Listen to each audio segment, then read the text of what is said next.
क्या कुछ कह रहे हैं सुनते हैं। मेरे लिए, हम सबके लिए एक बहुत भावुक क्षण है जब अरविंद केजरीवाल जी दिल्ली के मुख्यमंत्री नहीं हैं। अरविंद केजरीवाल जी वो व्यक्ति हैं जिन्होंने पिछले 10 सालों में दिल्ली की तस्वीर को बदल डाला, जिन्होंने पिछले 10 सालों में दिल्ली की आम लोगों की जिंदगी को बदल डाला। अरविंद केजरीवाल जी वो व्यक्ति हैं जिन्होंने दिल्ली में रहने वाले एक आम इंसान का, एक गरीब इंसान का दर्द समझा, उनके रोज रोज का संघर्ष समझा। उन्होंने समझा कि एक आम परिवार के लिए किस तरह से अपना घर चलाना मुश्किल होता है। अरविंद केजरीवाल जी वो व्यक्ति हैं जिन्होंने दिल्ली वालों को फ्री बिजली दी, 24 घंटे बिजली।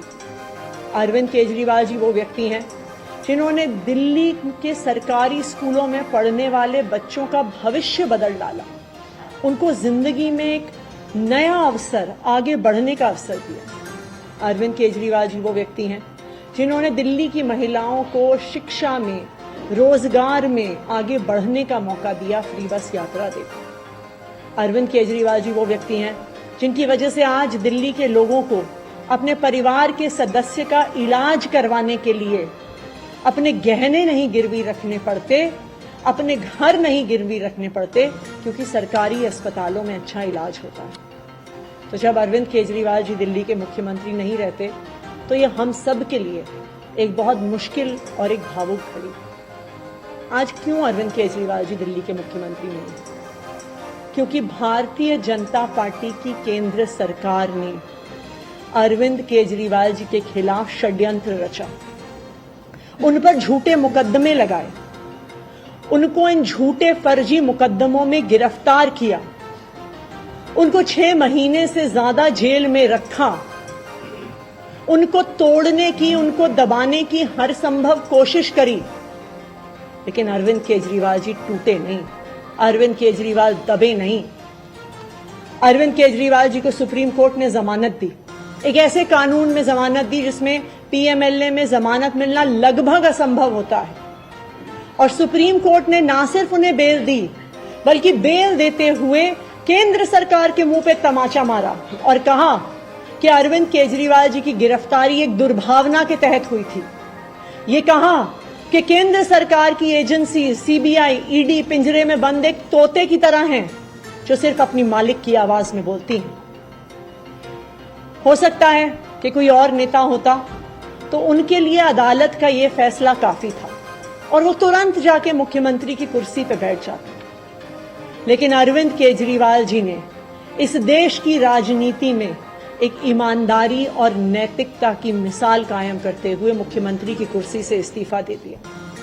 उन्होंने कहा कि मेरे लिए सिर्फ अदालत का फैसला काफी नहीं है, मैं जनता की अदालत में जाऊंगा, और जब तक दिल्ली की जनता मुझे नहीं कहती कि मैं ईमानदार हूं, तब तक मैं मुख्यमंत्री की कुर्सी पर नहीं बैठूंगा। मुझे नहीं लगता कि इस देश के इतिहास में या शायद इस दुनिया के इतिहास में ऐसा कोई नेता रहा होगा, ऐसी ईमानदारी और नैतिकता की मिसाल रही होगी जो आज अरविंद केजरीवाल ने देश और दुनिया के सामने रखी है। अब हम सभी दिल्ली वालों को मिलकर एक ही काम करना है, अरविंद केजरीवाल जी को फिर से फरवरी में होने वाले चुनाव में दिल्ली का मुख्यमंत्री बनाना है।